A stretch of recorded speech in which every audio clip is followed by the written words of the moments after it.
Our first guest tonight is also someone whose work has produced some remarkable results. From generating a following of 35 million devoted fans to being dropped from commercial television at the height of a hit because of his insistence on maintaining a point of view. Tommy Smothers has more going for him than popularity or controversy, however. His humor has always been some of the most insightful in show business. And that insight isn't limited to comedy. You'll see what I mean, I think, when you give a big welcome, please now, to Mr. Tommy Smothers. Thomas, good to have you here. Good to be here. Have a seat.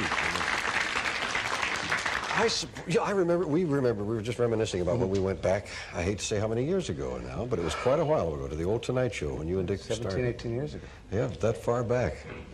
I have to ask what everybody asks you, I know, but why you and Dick broke up the act?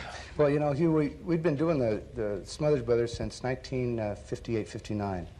And we put in a lot of time. When we got older, we matured a little bit, and Dickie and I, about a year ago, said, hey, I can't see ourselves at 60, 65 years old saying, Mom liked you best. It would lose its kind of, lose a little of the ring there. Yeah, a little of the ring. And we both explored being brothers as probably as much as any two fellas ever have done before. And we thought we were getting into our 40s. Dickie's 39, I'm 41.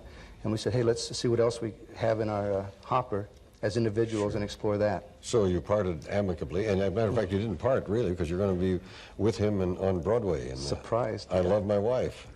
How'd that come about? Well, I started, when we broke up the act, I wanted to start doing other things. So I started doing, Pat Paulson told me, old friend, says, hey, I'm doing plays, dinner theaters, and it's really a kick. So I went out and I started doing Woody Allen's Play It Again, Sam, and for the last year I did eight months around the country. And I fell in love with the stage. And Dickie started doing some plays. And we said, let's write a play and go to Broadway.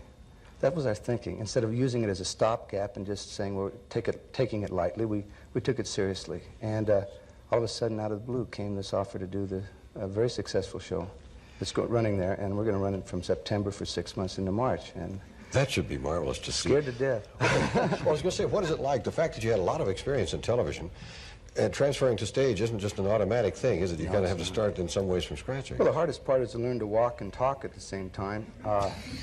See, well, Dickie and I stood with our bass and the guitar for so long, and we always had the guitar. My hands felt like giant balloons when I first did it. Came on stage without the guitar. Didn't know what to do with them. I just kept them in my pockets, I learned to take them out of my pockets, so I made a big step forward in acting.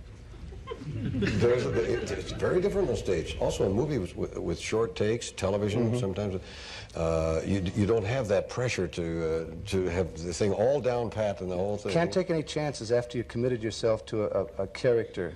You've got to maintain it, and it's really a high. It's really hard work, but when you're finished with it, you say, hey, I've accomplished something by staying out there for 2 hours and maintaining a character, and then you kick it around and go over it again. Now, is the character very, obviously, this was not written really to have you do exactly the same kind of thing you did as a character on television. So you have to assume a role now. Right, and I'm looking forward to that because, see, my character came out of puberty. At 11, 12, 13, the basis of the Smothers Brothers was started.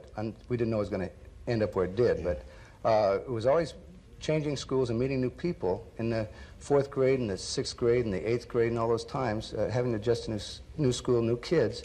And that was a time when you're supposed to be smoothing out, handling things coolly, and I just couldn't get a handle on it. So I went with the other thing. I went with awkwardness. They'd say hello, and I'd go, I don't know you, and pretty soon that little attitude turned around so that I had control. I had control of a situation which I had no control of, and so it started working as a onstage character. And that's how you built it. That's how I built it. That's fantastic. And then during the CBS years, I got very bright. I don't know what it was. I started perceiving things differently, and I stopped using that character as one-on-one, and I didn't cop out on it.